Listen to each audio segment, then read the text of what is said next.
তো আজকে একটু মটন আনবে গো, বেশ জমিয়ে রান্না করবো। অনেকদিন মটন খাওয়াই হয় না, খালি এক সপ্তাহে একদিন করে চিকেনই আনছো। 850 টাকা কেজি তুমি মটন খাবে? কোনো মটন খাওয়ার দরকার নেই, আমার কাছে টাকা নেই। দেখছো না এই কটা টাকা দিয়ে পুরো মাস চালাতে হবে। যাও তো। আচ্ছা তাহলে একটু ঘুরতে নিয়ে চলো, একটু বাইরে গিয়ে একটু অন্তত রোলটা তো খাওয়াতে পারো বলো। একটু বেশ লং ড্রাইভে এদিক ওদিক ঘুরবো, আর একটু রোল একটু চা এগুলো তো খাওয়াতে পারো বলো। চলো না, কতদিন যাইনি, সেই 2 মাস আগে বোধহয় বাপের বাড়ি গেছিলাম।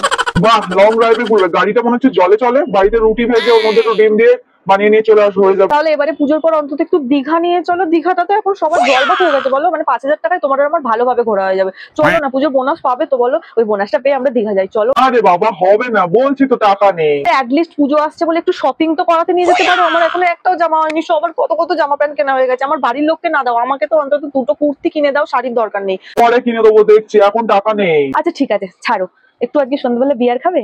চলো তুমি আর আমি একসঙ্গে ছাদে বসে, সাথে একটু চিকেন পকোড়া। আজকে সূর্য কোন দিকে উঠেছে? তুমি বিয়ে করা বলছো? ঠিক আছে, আমি আজকে এই তো এখানে যা আছে 2,000 টাকা মতো নিয়ে যাচ্ছি, নিয়ে আসছি বোতল ভরে একদম। আর তুমি চিকেন এনে দিচ্ছি, বেশ জাল জাল করে পকোড়া বানাবো দেখি।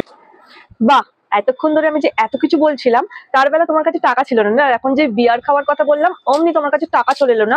আর তো তোমার খবর আছে, ছোটার বাড়ি মারবো। বাবা রে, এবার আমি গেলাম।